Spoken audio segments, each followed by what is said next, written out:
Dicho, está el doctor Walter Gómez aquí con nosotros. Hola Walter, ¿cómo te va? Gracias por estar aquí. Hola, buenas tardes. No, gracias a ustedes por invitarme a participar. Bueno, veíamos todo lo que ha pasado, el tema del momento, el tema de este maltrato animal.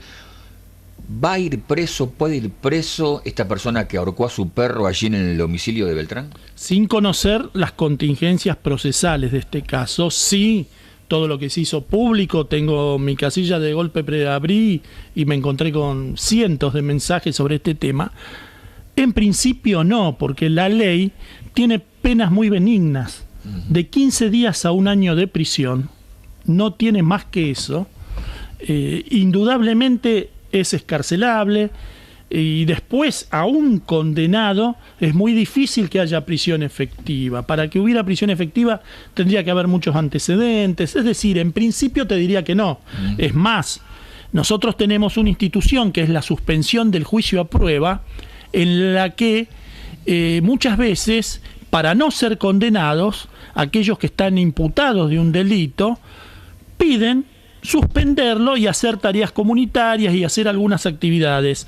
Este caso podría entrar y muchas veces los fiscales y los jueces terminan decidiendo una suspensión del juicio a prueba porque va a ser más útil. Por ejemplo, podría mandárselo a trabajar una X cantidad de horas en una proteccionista, es decir, trabajar para los animales, hacer un curso para aprender a tratar a los animales. Hay muchas salidas que puede dar la ley. Lo cierto es que hay una petición nacional para aumentar las penas en este delito específicamente, como en tantos otros, pero en proteccionismo animal esta es una ley del año 1954. La ley Benítez, en realidad, porque fue de autoría del diputado Benítez, en 1954, era otra situación, otra realidad del país. Inclusive se discutían otras cosas. Era la época en que todavía se quería discutir las corridas de toros. Era una época donde la riña de gallos estaba en la tradición argentina. Entonces la ley miró todo eso, miró la experimentación, o sea, miró varias conductas que algunas faltan hoy. Hoy, con el correr del tiempo, hay nuevas conductas. Por ejemplo, la zoofilia no estaba prevista en la ley. Hay una construcción jurisprudencial en casos de zoofilia donde han terminado condenados por maltrato, por actos de crueldad en ese caso, ¿no? Como que es un acto claro de crueldad, no es un simple maltrato. Entonces, terminan condenados, pero la realidad es que hay que modificar la escala de penas, es muy baja. Porque ahí, estamos viendo en pantalla, lo que pasaba ayer, 500 personas pedían prisión, penas máximas, y por ahí desconoce lo que es la ley hoy, ¿no, Walter? Sí, lamentablemente no es, la ley de protección animal que existe Argentina es pionera en esto. La primera ley, hablábamos hace un ratito, es 2786 el número. Esa es la famosa ley Sarmiento, que fue sancionada a instancias de su sobrino, que fue el máximo proteccionista argentino, fue el pionero. Él hablaba en el siglo XIX, ya hablaba de prohibir los zoológicos. Estos que están haciendo en Buenos Aires, transformar el zoológico en un ecoparque, que nunca terminan de hacerlo, que hay o negociado. Los circos que antes venían con animales que no se pueden utilizar más. Ya en el siglo XIX en Argentina, Albarracín ya peleaba por eso, el sobrino de Sarmiento. El fundador de la primera protectora de animales. Es decir, hay una historia en Argentina. De hecho, él es uno de los impulsores del Día del Animal, el 29 de abril. Mira vos. Él, el 29 de abril de 1908, propone una fiesta popular en el Zoológico de Buenos Aires para cerrar los zoológicos y que hubiera actividades en defensa del animal. Mirá vos. 1926 muere. ¿Qué día muere? El 29 de abril. Casi una cuestión del destino. Por eso algunos creen que el Día del Animal tiene que ver con la fecha de fallecimiento del tiene que ver con la fecha donde él hizo una actividad pública muy exitosa, donde concurrieron cientos de escolares y gente, que tenía que ver con la lucha contra los zoológicos. Mirá de cuándo te hablo, más de un siglo atrás. Y ahora te pregunto como abogado, como hombre de ley, ¿hay que modificarla? ¿Está bien que todos pidan mayores penas ampara este tipo de crueldad? Entiendo que hay que modificarla como tantas otras leyes en Argentina, porque hay algún error de plantear que esto es la vida o la muerte y no hay otra cosa. Hay que pelear por todos los temas que tenemos, y son muchos en Argentina. Este es uno. Este es uno. Acá no se trata de decir, y dejamos de mirar a lo que ocurre con los bebés para ver esto. No, hay que ver los bebés, hay que ver este tema, hay que ver todo. Esto amerita una modificación fundamentalmente en materia de penas y, si es posible, también en las características, los tipos penales. Porque acá hablan nada más que de maltratos y describe algunos ejemplos, y de crueldad y describe otros ejemplos, todos con la misma pena de más de 15 días a un año. A un año. Claro, deja librado a la prudencia del juez qué hace en un caso de maltrato, qué hace en un caso de crueldad, pero es tan pequeña la franja, 15 días a un año, tan pequeña la franja que realmente el juez tiene poca posibilidad de moverse. Me dabas en la radio un claro caso de lo que pasaba con el orejudo, petizo orejudo, que puede determinar algunas conductas hacia el futuro. Es que a través de los años se ha estudiado cuál era y esto sería conveniente hablarlo con alguno de los profesionales que vienen en este canal, psiquiatras, qué ocurría cuando alguien tenía esas conductas con los animales. Y la historia nos ha demostrado que generalmente cuando hay actos aberrantes contra los animales a muy pequeña edad, en la adolescencia, terminan siendo graves problemas sociales. El petizo orejudo, el famoso petizo orejudo, es un caso típico de eso. El petizo orejudo se dice que a los 8 años ya quemaba animales, quemaba pajaritos, revoleaba gatos, lo agarraba a las colas y los revoleaba. El petizo orejudo es el primer caso de homicida serial de la República Argentina. Y si hay un patrón de conducta. Hay un patrón de conducta que se va agravando si no se atienden a tiempo. O sea, no solo hay una cuestión de maltrato hacia el animal, sino que nos está advirtiendo de un problema a corto o a largo plazo de adaptación al medio, de adaptación a esta sociedad. Claro. Claro.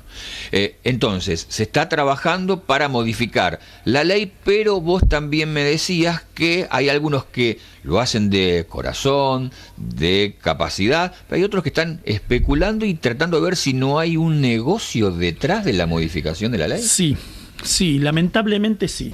Argentina. Nosotros tenemos, es mundial esto, nosotros tenemos una estructura de proteccionismo en todo el país muy importante. Muy importante. Y obviamente el proteccionismo animal, entre otros temas, está planteando la modificación de esta ley.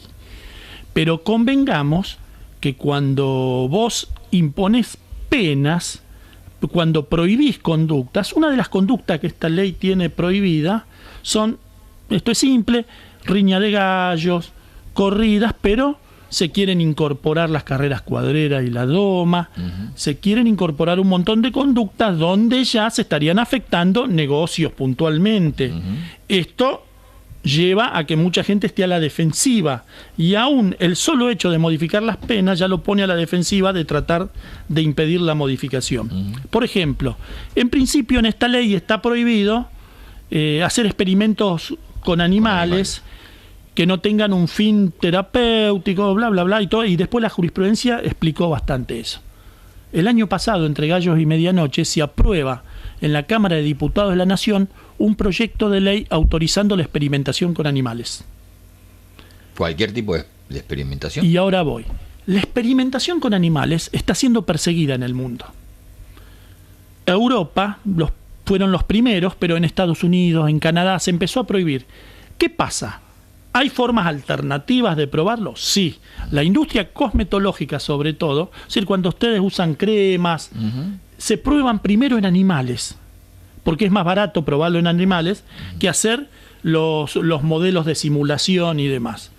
Como se lo está persiguiendo en el mundo, alguien pensó la lluvia de inversiones, traigámoslo para la Argentina, y presentaron este proyecto de ley, y se aprobó.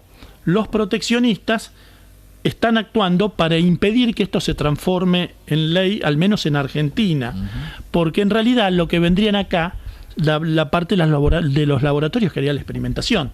La gran industria queda en otro lado. Acá lo que correrían es aquello que no pueden tener en los países centrales. Claro. Y no es casualidad que los países centrales expulsen este tipo de actividades, porque son realmente cruentas, es tortura sistemática. Invito a que cualquiera busque en internet, van a ver las cosas que se hacen en este nivel. Bueno, todo eso está metido en el Senado. En el Senado hay proyectos de ley antipirotecnia, pero hay proyectos de ley de reforma de esta ley 14, hay proyectos de testeo, como se llama la experimentación. Es decir, no es un tema simplemente que pasa por una cuestión de amor y cariño a los animales, que indudablemente en general la sociedad va a tener una empatía. Claro. Y más si ve las imágenes y pasa lo que pasó ayer. Claro. Por ahí alguno puede decir, lo escuché acá, 400 personas, 500 personas y no estuvieron en otro tema. Bueno, te iba a preguntar eso. Tiene que ver con la imagen, pero también tiene que ver con una sociedad que en esa materia tiene más de 100 años de trabajo. El proteccionismo en Argentina, en 1879 se fundó la primera asociación proteccionista. Entonces hay un trabajo. Hay cientos de chicos han pasado por los Boy Scouts, por los exploradores, donde una de las reglas te exige ser bueno con los animales. Es decir, hay una formación cultural, un sustrato que no se ve, pero que aflora ante estos hechos. Y por supuesto una tarea militante de los proteccionistas, que le dedican tiempo, horas realmente, esfuerzos. Porque, díganme, los proteccionistas tienen que ir a tribunales, golpear las puertas, después ver dónde ubican los animales, porque esto, utilicé la palabra ubican, para que sea gráfica. ¿Quién adopta el animal? Claro, sí. Tienen que salir a buscar, tienen que alimentarlos, vacunarlos, esterilizarlos. Es decir, no es fácil. No es fácil, es muy simple decir cómodamente desde un sillón, decir... Sí. Pero, ¿por qué no se dedican a esto, a lo otro? Nosotros siempre decimos, hay que dedicarse también a esto o lo otro. Dale, sumate, empezá que te seguimos. Gracias, Walter, por venir. No, gracias a ustedes, porque estos son temas que por ahí no son de la primera línea ante las necesidades que hay en el país, pero que tienen que ver con lo que pasa todos los días. Si queremos crecer con la sociedad, miremos el escalón más débil. ¿Cómo tratamos al escalón más débil? ¿Cómo tratamos a los viejos? ¿Cómo tratamos a los niños? ¿Y cómo tratamos a los animales? Ahí vamos a ver realmente qué tipo de sociedad somos. Gracias. Walter Gómez, como siempre, aquí pasó por las cámaras de Canal 2 con la claridad de siempre para dejarnos conceptos muy válidos en cuanto al tema de agenda. Ayer, esta situación ocurrida en Fray Luis Beltrán.